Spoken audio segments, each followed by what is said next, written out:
Today we will study causes of inflammation. Okay, इसमें आज हम पढ़ेंगे कि इन्फ्लेमेशन हमारी किस वजह से कॉज होती है। जो पहला कॉज है ना इसका, इसमें क्या होता है कि इन्फेक्शन की वजह से होती है। और इन्फेक्शन किस वजह से होगा? बैक्टीरिया जिससे होते हैं, वायरसेस एंड फंजाई, पैरासाइट्स भी एट्सेट्रा, पैरासाइट्स भी। ये जो होते हैं ना, ये हमारी बॉडी के अंदर इन्फेक्शन कॉज करते हैं। पहले हमारी बॉडी में माइल्ड होगा, फिर उसके बाद ये क्रोनिक इन्फ्लेमेशन बन जाती है, क्रोनिक फॉर्म में कन्वर्ट हो जाता है, फिर इसकी वजह से इन्फ्लेमेशन होती है। ओके, ये पहला most important cause of inflammation है। Okay, bacteria, viruses, fungi and parasites. And second most common cause is necrosis. Necrosis की वजह से भी इन्फ्लेमेशन होती है। और नेक्रोसिस किस वजह से होती है? It can be due to ischaemia, trauma की वजह से हो सकती है, एंड केमिकल इंजरी।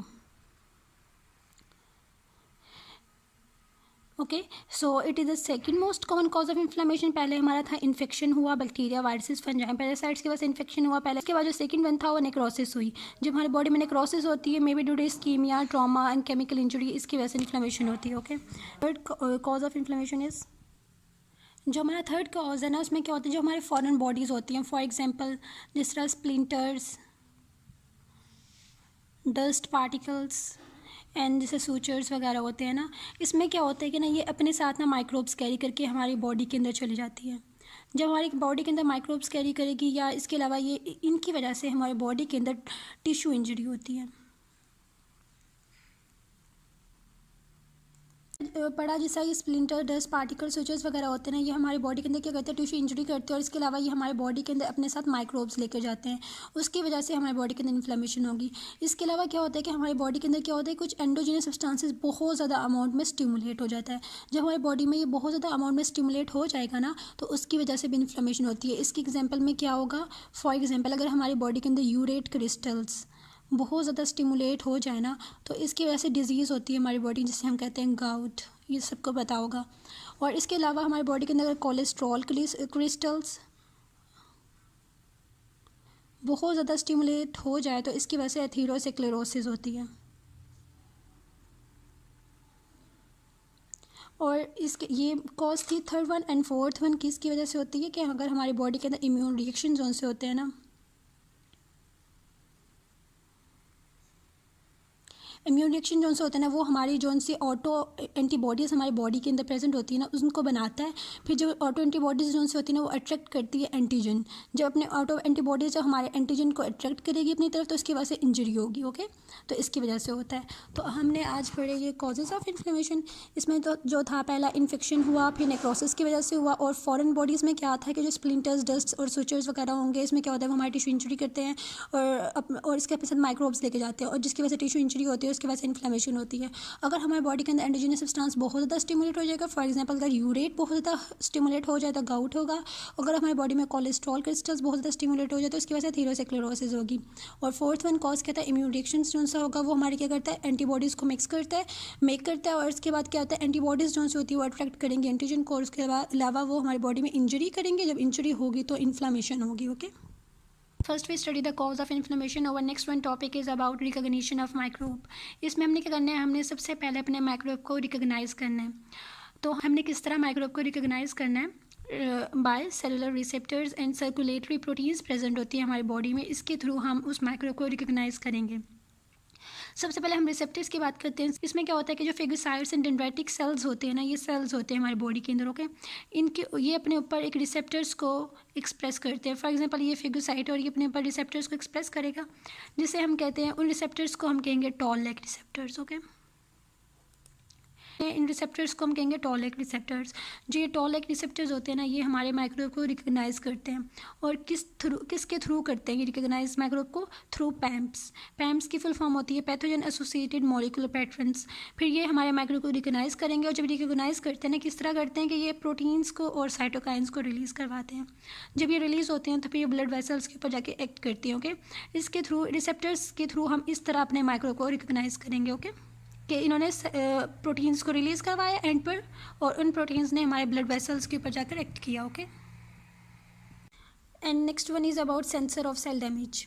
जो हमारे सेल में डैमेज हुआ होगा ना उसको सेंस करेगा। कैसे करेगा और कौन करेगा, किस तरह होगा कि जो हमारे सेल्स होते हैं ना, जो हमारे सेल्स प्रेजेंट होते हैं उसके अंदर क्या होता है, साइटोसोलिक रिसेप्टर प्रेजेंट होता है।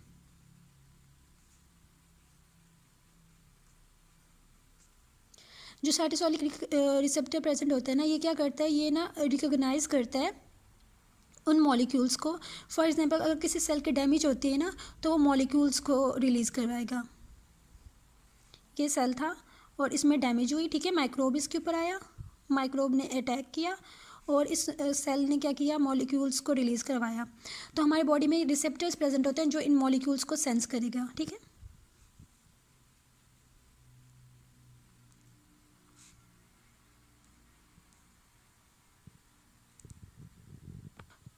जो ये साइटोसोलिक रिसेप्टर्स प्रेजेंट होते हैं, ये माइक्रोब्स मॉलिक्यूल्स को रिकॉग्नाइज करेगा, उन मॉलिक्यूल्स को विच आर रिलीज्ड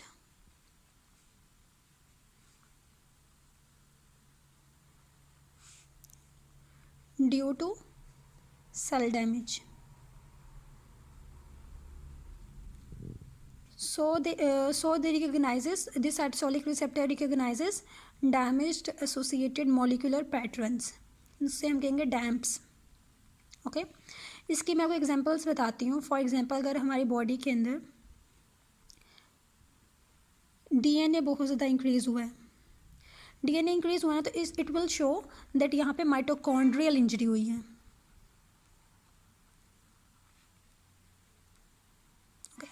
अगर यूरिक एसिड बहुत ज़्यादा इंक्रीज़ हो जाए तो ये हमारे साइटोसोलिक रिसेप्टर इसको सेंस करेंगे और फिर ये शो करवाएगा कि इसके अंदर क्या हुआ है, कि डीएनए की ब्रेक डाउन हुई है।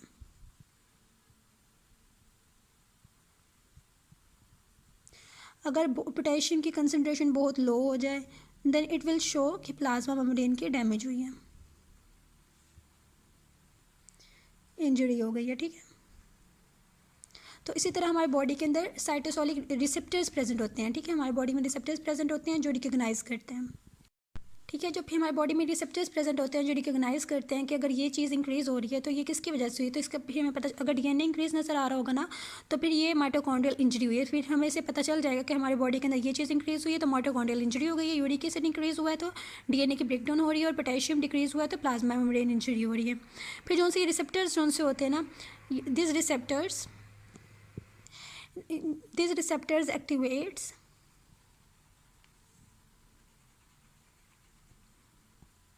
these receptor activate multiprotein complex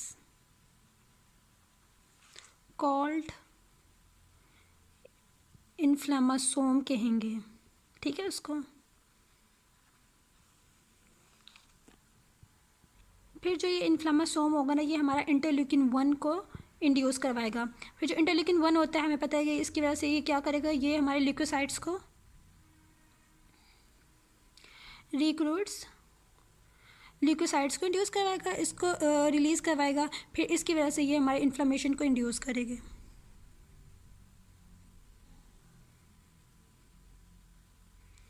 फिर इसकी वजह से इन्फ्लेमेशन होगी, ठीक है। तो इसके एंड पे क्या हो गया, इन्फ्लेमेशन हो गई। और इसके अलावा इसमें क्या होता है, अगर ये साइटोसोलिक रिसेप्टर्स अगर हमारी बॉडी में बहुत ज़्यादा रिलीज़ हो जाए, अगर इनका गेन ऑफ फंक्शन हो जाए तो इसकी वजह से एक इन्फ्लामेटरी ऑटो इन्फ्लामेटरी डिजीज़ होती है, उससे हम कहते हैं ऑटो इन्फ्लामेटरी सिंड्रोम। ओके, इसकी वजह से डिजीज़ को उससे हम कहेंगे auto inflammatory syndrome because of gain of function in cytosolic receptors. हमने रिसेप्टर्स पढ़ लिए, अब हम पढ़ेंगे सर्कुलेटरी प्रोटीन्स के बारे में। सर्कुलेटरी प्रोटीन्स के बारे में पढ़ेंगे। हमारी बॉडी के अंदर सर्कुलेटरी प्रोटीन्स जो से होती हैं ना, ये भी हमारे जो प्रोटीन्स प्रेजेंट होंगी ये रिकॉग्नाइज करती हैं माइक्रोब को, रिकॉग्नाइजेज माइक्रोब, फिर इन्फ्लामेशन के थ्रू ना इसको भी डिस्ट्रॉय कर देती हैं, ठीक है, सर्कुलेटरी प्रोटीन्स। इसकी अब हम ना एग्जांपल पढ़ेंगे। इसके अंदर पहली होती है mannose binding lectin.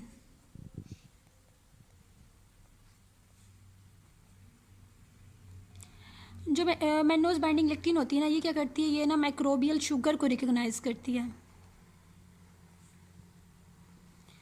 Microbial sugar को रिकग्नाइज करेगी, फिर उसके बाद उसकी फेगोसाइटोसिस करवा देगी। हमने क्या पढ़ा कि ये जो से सर्कुलेटरी प्रोटीन्स हमने एग्जांपल पढ़ी मैनोज बाइंडिंग लेक्टिन की, इसमें क्या होता है, ये माइक्रोबियल शुगर को रिकॉग्नाइज कर रही होती है, किसके थ्रू, लिकोसाइट्स के थ्रू, फिर इसमें फेगोसाइटोसिस होती है, ठीक है। इसी तरह कोलेक्टिन्स में हुआ कि इसने माइक्रोब के साथ जाके बाइंड किया और फिर उसके साथ क्या किया, इसने कॉम्प्लेक्स बनाया। जब कॉम्प्लेक्स बनाया तो इसको सेम लिकोसाइट्स के थ्रू, फिर ना जब ये कॉम्प्लेक्स बन गया ना तो लिकोसाइट्स ऊपर से आया और फिर इसने इसको रिकॉग्नाइज किया और फिर वहाँ से इन्फ्लेमेशन लिकोसाइट्स, फिर इसके इन्फ्लेमेशन हुई, फिर उसके एंड पे जाके फेगोसाइटोसिस के थ्रू इसको डिस्ट्रॉय कर दिया गया, ठीक है। ये हमने पढ़ लिया रिसेप्टर्स के बारे में भी, साइटोसोलिक रिसेप्टर्स थे और इससे पीछे हमने पढ़ा ये वाले जो से थे टॉल लाइक रिसेप्टर्स प्रेजेंट थे, और फिर हमने उसके बाद सर्कुलेटरी प्रोटीन्स का क्या रोल था, ठीक है। नेक्स्ट अब हम पढ़ेंगे